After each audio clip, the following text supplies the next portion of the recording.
今日は世界で何食べよう。どうも、翔吾です。バンコク、バックパッカーの聖地。近年の発達でラーメン1杯2000円。カオサンロードは相変わらずお酒にマリファナ、何でもあり。それでは思いっきり冒険ブログスタート。旅の資金残り937万円。おはようございます。昨日夜中に来たから暗くて見えなかったけど、こんなところなんだね。とりあえずまずは楽天の2ギガ使い終わっちゃったので、トリファっていう eSIM を追加しようと思います。今回使おうと思っている eSIM はこのトリファっていうアプリ。1ヶ月10ギガ使うと4700円みたいです。今データローミングをオンにしたら通信が確認できました。朝ごはんを食べに今星が571個もついているところに向かおうと思ってます。なかなか住宅地みたいなところに入り込んできたね。ここが有名店。そんなに混んでないけど入ってみる？ Hello? Is it open? Yeah. 記念すべき第3カ国目タイの朝食。初めての朝食いただきます。うまい。卵も半熟になっていて、スパイシーを選んだからちょっと辛めだけどめちゃくちゃ美味しい。めちゃくちゃ美味しかった。タイの食じゃやっぱ日本人に合うんだろうな。ごちそうさまです。お世話になった ZZ ホテル。一泊だけするなら全然綺麗だし、おすすめです。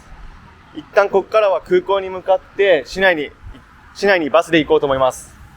ドンムアン空港目の前にも川に水上集落っぽい形でいっぱいビラが建ってます。やっぱどこの国でも川とかに海に作るんだね。空港付近のタイはものすごい交通量。道も綺麗だからビュンビュン車も飛ばしていく。にしてもエアポートの職員、タイだな人もいるんだな。ずーっとこれに乗せられて携帯いじりながら見回りしてます。今日乗るのはエアポートシャトルバトの A2。乗車完了。支払いは入り口じゃなくて搭乗員の方が一人一人お金を集めに来てくれるみたい。これが切符なのかな。切符ももらってここから50分ぐらい乗っていこうと思います。エアポートバスでバス乗り場到着。ホテルまでちょっと遠いのでここからグラブを呼んでいこうと思います。グラブ待ってるんだけどバンコクの車の数半端ない。そしてタクシーだらけ。グラブも結構高くて5キロで800円か。結構するな。バンコク2日目から泊まるホテルナノホテル到着。なかなか入り組んだところにあるな。ホテルチェックインしようとしたら2時からだったので一旦昼飯食いに向かおうと思います。にしてもタイやっぱ昼間は暑いわ。行動するなら朝と夜だけだ。めちゃくちゃローカルフード街入ってローカルフード食べるのかと思いきや、ずっと食べたかったカツ丼食べに行きます。見てわかる通りタクシーでも道路が埋め尽くされてる感じ。観光客需要すごいあるんだろうな。セントラルワールド入ってきます。やっと見つけたカツヤ。しかもめっちゃ人気なのかな。並んでるよ。カツヤ到着。日本一のとんかつって書いてある。食べたかったカツ丼。久しぶり。いただきます。めっちゃうまいな。本当にもう日本とまんま一緒です。当たり前なのかもしれないけど。カツヤの地元での評価は星192の星4。そこそこ評価されてるね。もっと評価されていいぐらい美味しい。安心の美味しさ。ごちそうさまです。美味しかった。ホテルから一番近いバス停到着。511でカオサン通り行ってきます。カオサンへ乗るバスは車内は激混み。カオサン通りもかなり賑わってる。2年ぐらい前に来た時はコロナでちょうどコロナだったから全然人いなかったけども人がいっぱいいるわ。ワニグリルだって。丸一匹ワニを買い足してあるよ。怖え。もう爆音爆音爆音爆音。もう全部爆音で楽しそうに音楽流れてる。もうマリファナ普通に街中でもいっぱい売ってるみたい。Which is expensive? Strong is expensive. Quality flower is expensive. Quality is different. If I buy 1 gram, Yeah, 1 gram of strong one, good one. Medium. How much? How much? We have a 300. We have a 750. 300. Yeah, we have a 400 as well. 490. うーん。 Which quality you マ want? リファナか。カオさん通りのやかましいところから1個入るとご飯とかいっぱいあって、こっちの方が先にご飯食べるのはいいかもしれない。はい、3カ国目ということで、お疲れ様です。乾杯。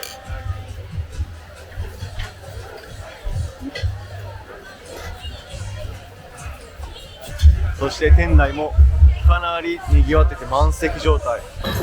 店が混みすぎて料理出てくるのなかなか遅い。カシューナッツ炒めっぽいの到着。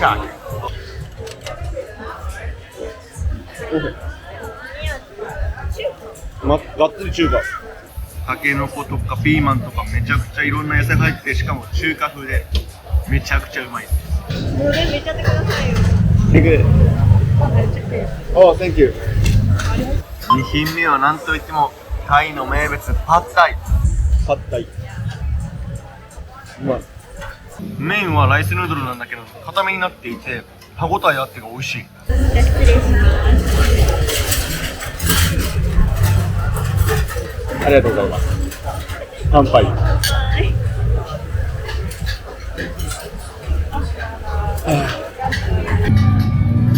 めちゃくちゃ美味しかったです。ビールは2杯。ごちそうさまです。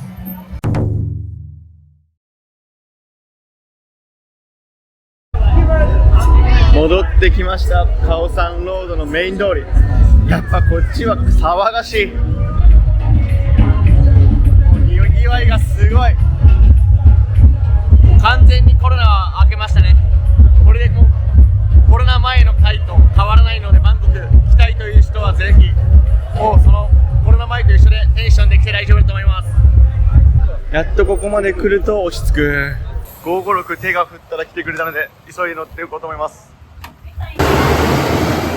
乗り間違いってみたいだけどなんかお金払わずにやってくれた。めちゃくちゃ感謝。タイ優しい国だ。本当に乗るべきだった。511が来た。よいしょ。バスもしっかり降りれたので今からホテルに帰って今日は休もうと思います。本日も無事帰ってくることができました。お疲れ様です。ただいま。ホテルの注目の中、今回は当たりです。3000円でこの綺麗さ、そして匂いも全く無臭。このトイレがまず綺麗。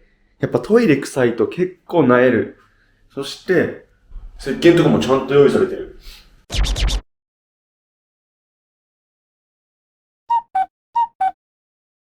おはようございます。今日はほぼやることがないので、近くにあるサンティパープ公園っていうところでランニングしてこようと思います。歩いてる途中に味の素の会社なのかな発見。見たことないけどな。入り口の門結構厳重だから有料かと思ったら無料だった。危ねえ。お金今持ってなかったからよかった。なぜランニングしているかというと、9月にスイスで行われるユングフラウマラソン、そこに出るためにトレーニング継続していきます。ジムもついてるみたい。筋トレしろって言われてる気分だからやってこなきゃ。公園自体は約1周1キロぐらいでもう回れちゃうんで、がっつりランニングしたい人には向かないけど、ウォーキングぐらいだったらちょうどいい長さかもしれない。なんか珍しそうな電車来た。今から電車に乗って30分かけてカフェがある日本人街と言われるところに行ってこようと思います。合ってる、あれだって。Thank you。電車は現金でしか買えないみたいなので気をつけてください。これからプロンポン向かいます。バンコクの地下鉄めっちゃ綺麗。電車は結構人混んでるな。バンコクの道はだいたいこの上になんか歩道ができてるから、それ歩いてれば全然信号とかもないし車も通らなくてめちゃくちゃ楽に歩ける。IKEA の左に見えるマリオット、会社勤めてる時出張で泊まったけど、ああいうとこに泊まれるようになりて、あれ一泊ちなみに今調べたら一泊25,000円ぐらいしてた。ついに到着。麺匠ラーメン屋さん。この前出張来た時に先輩が連れてきてくれてめちゃくちゃうまかった。今までこの麺匠を食べるためにラーメン少し我慢してきたところあるもん。入ってきます。この店内めちゃくちゃ綺麗。今まだ11時半だから人が少ないけど、多分ここから前になるんだろうなと思います。ラーメンうまそう。いただきます。え、マジで美味しい。あ、うまっ。美味しい。あ、めっちゃうまい。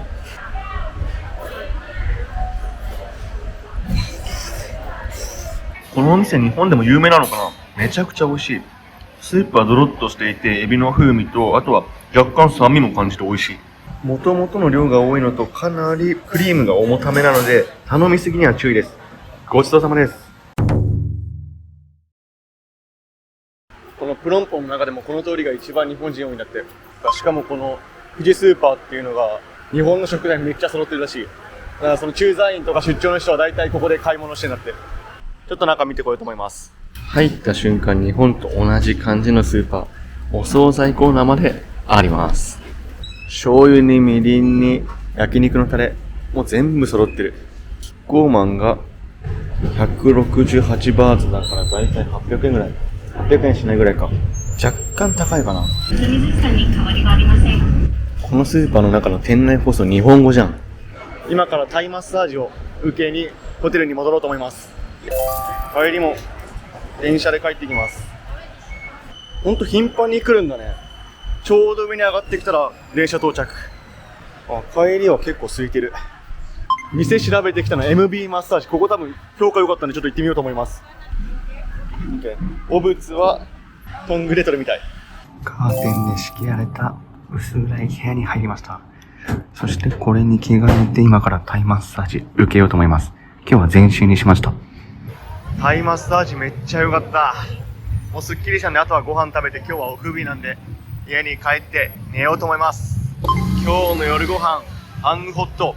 昨日めちゃくちゃ人混んでたんで多分美味しいと思う火鍋。面白い回転スタイルの火鍋店入店。寿司スタイルで、この黒だと50バーツとか串だと20バーツとか書いてあるから、こっから取っていって自分たちで選んで鍋作るみたいな感じ。これ面白いね。めっちゃ面白い。調味料はこっから選んでつけられるみたい。なんか適当にいっぱい入れてみた。美味しいのかな。店内もお客さんとしては若いカップルとか若い人が多いかもしれない。若者の人気店な感じあるな。映えるし。よくわかんないけど、さっき取ってきたタレうまいから試してみよう。辛いけどうまい。あ、これ当たりかも。美味しい。辛っ。また辛っ。こんな感じでスープを取ってきてくれるみたい。2種類選ぶと60バーツだから240円。スパイシースープとポークスープ選びました。この小籠包、僕もいただきます。どんどん入れちゃうね、これ。さっき入れた小籠包みたいなのできたから食べてみよう。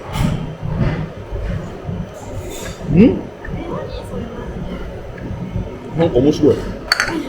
小籠包かと思ったら中になんかつぶつぶの結構食感つぶつぶしたやつ入ってる。ごまだれも作ったけど、ごまだれまたうまい。やっぱ甘いの辛いのバッチリな合うね。ごまだれつけて、白菜、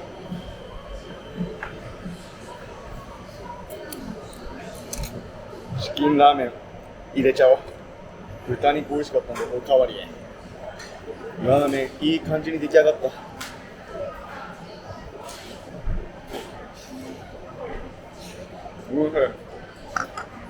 ラーメンめっちゃうまい。間違いない。めちゃくちゃ美味しかった。ごちそうさまです。にしてもこのスタイルアイディア面白い。結構ついついさ手を伸ばしていっぱい食べちゃう。意外と食ったからいくらいくのかなこれ。498バーツってことはだいたい2000円か。まあ1人1000円ね。まあいや美味しかった。ごちそうさまです。今日も無事帰ってくることができました。お疲れ様です。ノナホテル、ただいま。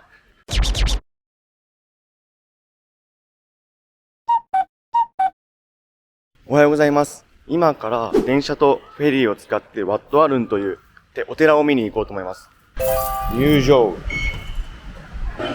電車到着。この時間は通勤ラッシュなのか、めっちゃ人いるな。チケット売り場は多分ここ人群がってるからここだと思う。Thank you。チケットは1人16バーツだから64円。これはかなり安いね。70バーツでいただきました。Thank you。今日の朝ごはん、豚と卵のご飯いただきます。このポークは塩と砂糖かな、甘辛くやって焼いて、でそしてガパオライスもあって美味しい。やっぱガパオライスは安定だわ。なんか食ってたら目になっちゃったでしょ。どうかなっちゃった。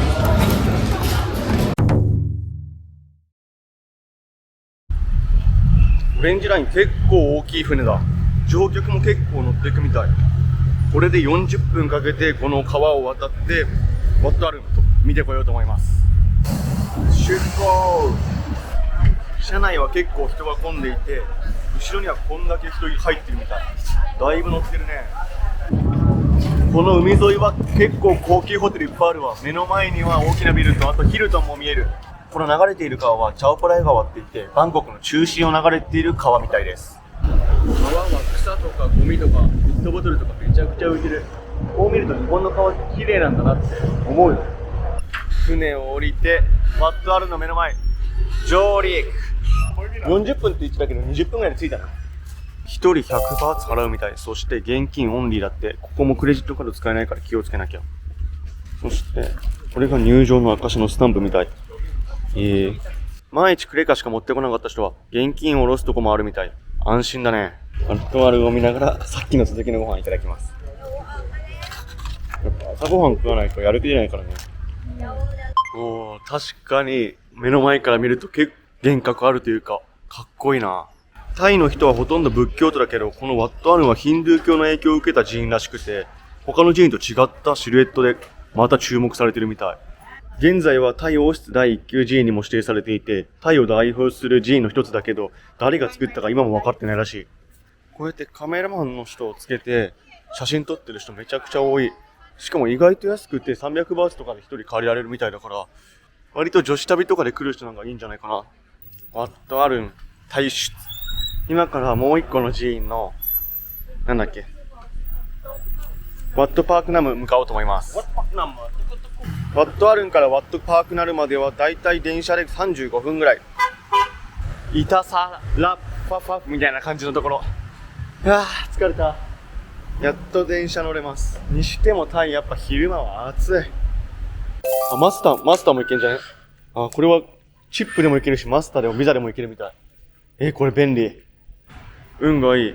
地下鉄降りた瞬間電車来た。電車からも見える。ちょっと遠そうだね、駅から。ワットパークナムの最寄り、スウィンタイみたいなところ到着。必殺技。わからないときは前の人についていく。だいたい当たる。沼みたいな、川みたいなところでできた。こっちじゃないっぽい。あっちに橋があるからあっちから行くみたいだからもう一回行ってみよう。なんかめちゃくちゃうまそうだなと思って。俺もメロンソーダかコーラ飲みたくなってきた。店内はこじんまりしていてちょっとおしゃれ。70バーツだから280円ぐらい。若干高め。疲れたので、ブルーハワイで体力回復といただきます。美味しいね。美味しい。すっきりしよう。スピードでもだけど。向かう道とか見てもそうだけど、観光向けに整えられているというよりも、そのままの生活ありのまま残してる感じで面白い。タイの人がよく来るところで、観光客はそこまで多くないらしい。突如見えてきた。でけえ。なんか、千葉の牛久大仏みたいな感じだな。茨城だね。茨城だった。ワットパークナム。ワットは寺院でパクナムは河口って意味らしい。にしても黄金に輝く大仏でけえな。タイの文化では来世を幸せに送るために結構お寺にお金寄付するらしいんだけど、かなりこの寺院は集まってるみたい。だけど潤沢なお供えをマネーローダリングしてるんじゃないかっていう批判もあって、この寺院は割とお金には汚いって言われてるみたいです。この寺院自体8年かけて20億円で建設されたらしいんだけど、この緑のエメラルドのやつ、これだけに7000万円かかったらしいよ。高え。上は宇宙を意識してんだって。確かに宇宙って言われたら宇宙の気もするし、なんか声も響く。今5階まで登ってきたんだけど、5階から見ても目の前でかいな。いやー、暑い、疲れた。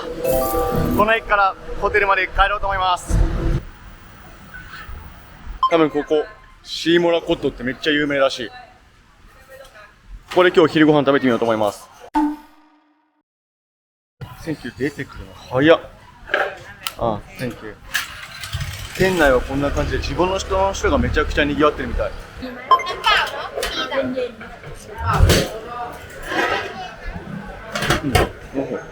タレがとろみ効いてる。美味しいんだけど若干癖あるな。なんか香辛料なのかな。地元の人は好きだけどちょっと日本人にはもしかしたら合わないかもです。ちょっと露店の生野菜を避けてるので残しちゃったけど美味しくいただきました。ごちそうさまです。73乗ろう。タイは絶対交通整備した方がいい。渋滞がひどすぎる。一通の道とか作った方がいいと思うな、これ。家の近くにヌードル屋さん美味しそうなのあったんで、ここにします。店内はかなり清潔感あって、美味しそうな予感がするな。手際が異常に早い。ありがたいな。今までめっちゃゆっくりだったけどね。汁入ってると思ったら汁は別途。まあ美味しそうだからいただきます。美味しい。美味しい。もう普通に混ぜて食べた。混ぜそばみたいな感じ。焼きそばみたい。焼きそばなんだ。おいしい。めっちゃガーリック効いてない？塩焼きそばみたい。うん、塩焼きそばが。スープが濃すぎないのがまたいい。胃に優しい。舌を刺激しない薄味。久しぶりに薄味食べてめっちゃ美味しかった。ごちそうさまです。夜ご飯も食べ終わって無事帰ってきました。お疲れ様です。ただいま。